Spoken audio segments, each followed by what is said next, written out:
Professor K V Thomas അദ്ദേഹത്തിന്റെ പുസ്തകം, പുതിയ പുസ്തകം കുമ്പളങ്ങിയിൽ നിന്ന് ചെങ്കോട്ടയിലേക്ക് എന്ന് പറയുന്ന പുസ്തകത്തിലെ ചില പരാമർശങ്ങൾ, തന്റെ കഴിഞ്ഞ കാല ഒരു അനുഭവങ്ങൾ, അതെല്ലാം പുസ്തകം പുറത്തേക്ക് വന്നപ്പോൾ ഇപ്പോൾ വായനക്കാരിലേക്ക് എത്തുമ്പോൾ അത് വലിയ വിവാദങ്ങൾക്കടക്കം തിരികൊളുത്തുകയാണ്. പ്രത്യേകിച്ച് ആ ലീഡർ കെ കരുണാകരനുമായുള്ളൊരു ബന്ധം, അത് അകലാനിടയാക്കിയ സാഹചര്യം, ഇതെല്ലാമാണ് അത്തരം കാര്യങ്ങളിലേക്ക് വരുന്നത്. അതിനെ ഇപ്പോൾ കരുണാകരന്റെ മകൾ പത്മജി അടക്കം പ്രതികരിച്ചിട്ടുണ്ട്. പക്ഷെ ഒരു വിവാദത്തിനാണോ തിരികൊളുത്തിയിരിക്കുന്നത്? ഞാൻ വിവാദത്തിനല്ല.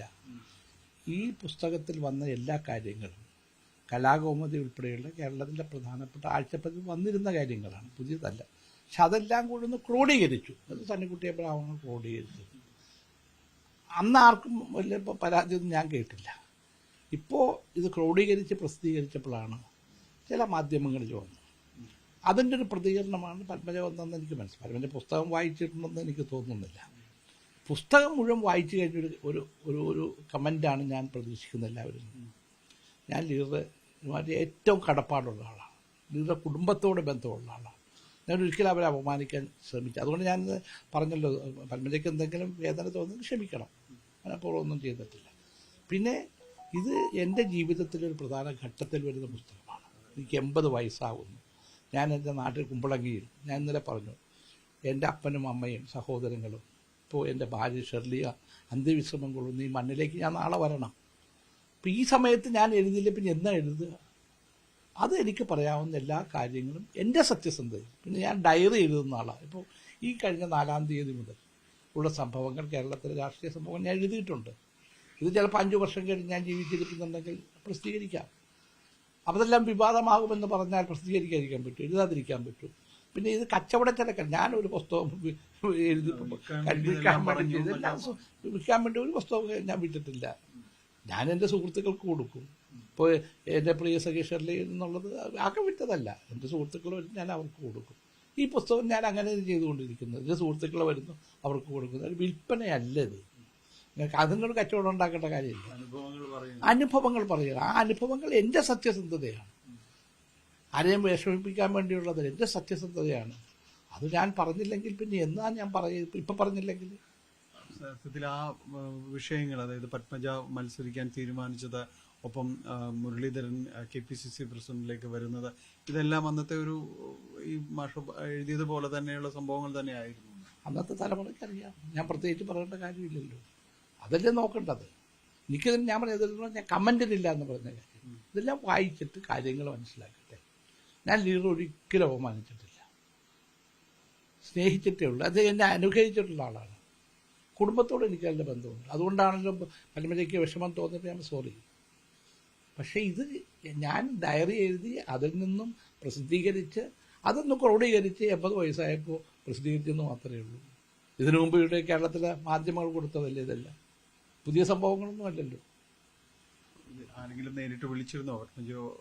രാവിലെ എന്നെ വിളിച്ചിരുന്നു. അപ്പോൾ ഞാൻ പത്മജയ്ക്ക് വായിച്ചു നോക്കണം. കാരണം 400 പേജുള്ള പുസ്തകം, അത് ഏതൊക്കെ വന്നെന്ന് എനിക്കറിയത്തില്ല. ഞാൻ വായിച്ചു നോക്കി. ഇതിന് മുഴുവൻ വായിക്കണമെന്ന് എൻ്റെ അഭിപ്രായം. ഒരു പുസ്തകത്തൊക്കെ കമൻറ്റ് പറയുമ്പോൾ ഒരു ഭാഗമാണോ, ഉദാഹരണമായിട്ട് സോണിയ ദ പ്രിയങ്കരി എന്ന് പറഞ്ഞ് പ്രിയങ്കരി of the beloved of the masses എന്നാണ്. Sonia beloved of the masses എന്ന് പറഞ്ഞു. മറ്റേ സോണിയ പ്രിയങ്കരി മലയാളത്തിൽ. അതിൻ്റെ അകത്ത് the man start from behind എന്നൊന്ന് ഞാൻ എഴുതി. അത് ശരത് പവാറിനെ കുറിച്ചായിരുന്നു. അന്ന് ഞാൻ അദ്ദേഹം ക്യാബിനറ്റ് മിനിസ്റ്റർ, ഞാൻ സ്റ്റേറ്റ് മിനിസ്റ്ററുമാണ്. പക്ഷേ കോൺഗ്രസ് പാർട്ടിയിൽ നിന്ന് സോണിയാഗാന്ധിക്ക് ബുദ്ധിമുട്ടുണ്ടാക്കിയ സംഭവങ്ങൾ, അതൊക്കെ ചരിത്രത്തിൻ്റെ ഭാഗമാണ്. അത് ഞാൻ എഴുതിയെന്ന് പറഞ്ഞുകൊണ്ട് ഞാൻ അദ്ദേഹത്തിനെതിരാണ്. വ്യക്തിപരമായിട്ട് അതിൽ അന്നും ഇന്നും ഞങ്ങൾ കാണാറുണ്ട്. നമ്മൾ അതിൻ്റെ ഒരു സ്പോർട്സ്മാൻ സ്പിരിറ്റ് കാണണമെന്ന് എനിക്ക് പറയാനുണ്ട്.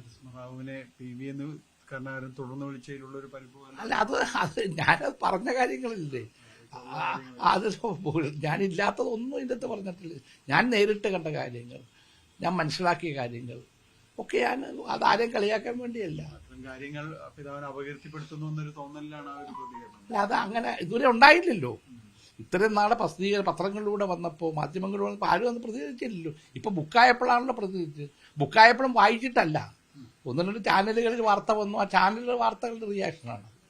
പുസ്തകം വായിക്കട്ടെ, വായിച്ചതിന്റെ സ്പിരിറ്റ് മനസ്സിലാകട്ടെ. അതെനിക്ക് പറയാനുള്ളൂ. എഴുത്ത് തുടരുമെന്ന് തന്നെയാണ്. തീർച്ചയായിട്ടും. ഞാനിപ്പോൾ ഞാൻ പറഞ്ഞ 4-5 ഇതിലൊക്കെ ഞാനിപ്പോൾ എഴുതിയിട്ടുണ്ട്. നാളെ ഞാൻ പ്രസിദ്ധീകരിക്കും. മാത്രമല്ല ഞാനിപ്പോൾ ഇത് ഭയപ്പെട്ടിട്ടാണ് ഞാൻ തൂലികാനാമത്തിലെ എഴുതിക്കൊണ്ടിരിക്കുന്നത്. ഞാൻ എഴുതുന്നുണ്ട്, ശക്തമായ ഭാഷയിൽ രാഷ്ട്രീയമായ കാര്യങ്ങൾ എഴുതുന്നുണ്ട്. പക്ഷെ ഇതുപോലുള്ള ഒരു പ്രശ്നങ്ങൾ വരാതിരിക്കാൻ വേണ്ടി ഞാൻ തൂലികാനാമത്തിലാണ് എഴുതുന്നത്. പക്ഷേ ഞാൻ അത് പ്രസിദ്ധീകരിക്കും ഒരിക്കലും, ഒരു സംശയം അക്കാര്യത്തിൽ വേണ്ട. പക്ഷെ ഇപ്പോൾ ഇത്തരം എൻ്റെ സുഹൃത്തുക്കളൊക്കെ പറയുമ്പോൾ എനിക്ക് എൻ്റെ സത്യസന്ധതയില്ലേ. ഞാൻ TV ഷെണായുടെ ഒപ്പം കണ്ടുനിന്ന ആളാണ്. ഷെണായി ഒരിക്കലും സത്യസന്ധതയ്ക്ക് മാറി നിന്നിട്ടില്ല. അതുപോലെ തന്നെ George Varghese, Madhavankutty, PS John ചേട്ടൻ എഴുതുമില്ലെങ്കിലും നല്ല വാർത്തകൾ കൊടുക്കുന്നയാളാണ്. NN സത്യവ്രതൻ. ഞാൻ പത്രക്കാരനോ അവരെപ്പോലെ പ്രഗത്ഭനാണെന്ന അർത്ഥത്തിലല്ല, ഞാൻ ഇതിലെ കണ്ടു വളർന്നയാളാണ്. എന്തായാലും KV തോമസ് മാഷ് അദ്ദേഹത്തിന്റെ അനുഭവങ്ങൾ, തനിക്ക് അറിയാവുന്ന കാര്യങ്ങൾ ഉള്ളു തുറന്ന് എഴുതുന്നു. അതിൽ ആരും പരിഭവിക്കേണ്ടതില്ല. അങ്ങനെ ഉള്ളവർ പുസ്തകം വായിക്കാതെയാണ് തന്നോട് കലഹിക്കുന്നത് എന്ന അഭിപ്രായമാണ് തോമസ് മാഷ് പങ്കുവയ്ക്കുന്നത്. കൊച്ചിയിൽ നിന്ന് ക്യാമറമാൻ ശ്യാംലാലിനൊപ്പം ടാനി പോൾ, ന്യൂസ് 18. കൂടുതൽ വാർത്തകൾക്ക് news 18 Keralam YouTube channel subscribe ചെയ്യുക.